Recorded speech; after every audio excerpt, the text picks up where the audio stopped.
அப்போ தரம் உயர்த்தும். 300 பெண் பிள்ளைகள் படிக்கிற இடத்துல ஒரு கழிவறை இருக்குது. அது கழிவறை எந்த தரத்தில் இருக்குன்னு தெரியும். புதுக்கோட்டை மாவட்டத்தில் ஒரு கிராமத்தில் மரத்து நிழலில் உட்காந்து பிள்ளைய படிச்சுக்கிட்டு இருக்கு. ஒரு மேற்கூரை ஒரு தகரத்தில் ஒரு இதை போட்டு கூட கட்டி கொடுக்க முடியல. படிக்கிற இடம் எப்படி இருக்குது, குடிக்கிற இடம் எப்படி இருக்குது. பிள்ளைய கட்டு படிக்கிற பள்ளிக்கூடம் தலையில் வந்து சாகுது. ஆனால் கடற்கரையில் சமாதி எத்தனை ஆயிரம் கோடி எத்தனை 100 கோடி கட்டியிருக்குன்னு பாருங்கள். கல்வியறை எப்படி இருக்குது, கல்லறை எப்படி இருக்குன்னு பாருங்கள். இப்போ தனியார் பள்ளிக்கூடங்களுக்கு செல்றது காரணம் இவங்களே என்னென்னா, பள்ளிக்கூடத்துக்கு போனால் உணவு தரமாக இருக்காது, அரசு பள்ளிக்கூடத்தில் கட்டடம் இடிஞ்சு விழும், சாப்பிட்ற தட்டில் மேற்கூரை இடிஞ்சு விழுகுது.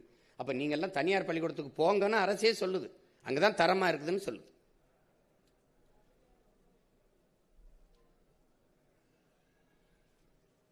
இப்போ தனியார் பள்ளியில் இருக்கிற வசதியை பாருங்கள், அது ஏன் அரசு பள்ளியில் இல்லை?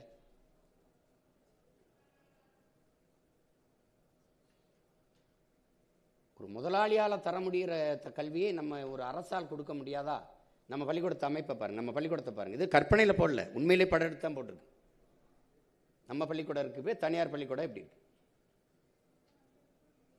இப்போ இங்கே என்னென்னா, அரசு பள்ளிக்கூடத்தில் வேலை செய்கிறவர்கிட்ட அவர் பிள்ளையை கொண்டாந்து தனியார் பள்ளிக்கூடத்தில் வேலை செய்கிற ஆசிரியர்கிட்ட ஒப்படைக்கிறவங்கள. இவருக்கு 60,000 சம்பளம், அவருக்கு 6,000 தான் சம்பளம். அவர் என்ன சொல்கிறார், என் பையனை நல்லா பார்த்துக்க மச்சான்றப்பில். ஏன்னா தனியார் பள்ளிக்கூடத்தில் தரம் இருக்கு. அவருக்கு 6,000 தான் சம்பளம், அரசு பள்ளிக்கூடத்தில் 60,000 சம்பளம் ஆசிரியருக்கு. தரம் இல்லை. அதுங்க தான் இது, அது நோக்கம் இல்லை. நல்ல கல்வியை என் குடிகளுக்கு கொடுக்கணும், எதிர்காலத்தின் நாட்டின் எதிர்காலமாக இருக்கிற இந்த தலைமுறையை அறிவார்ந்த பிள்ளைகளாக வளர்க்கணும்னு இல்லை. தரம் குறைஞ்சு போயிடுது.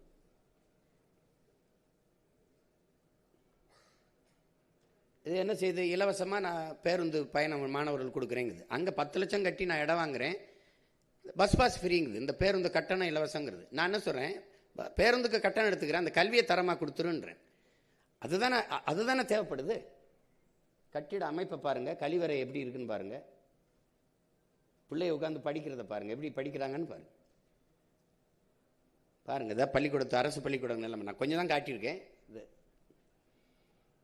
இப்போ நாங்கள் என்ன செஞ்சிடறோம், ஒரு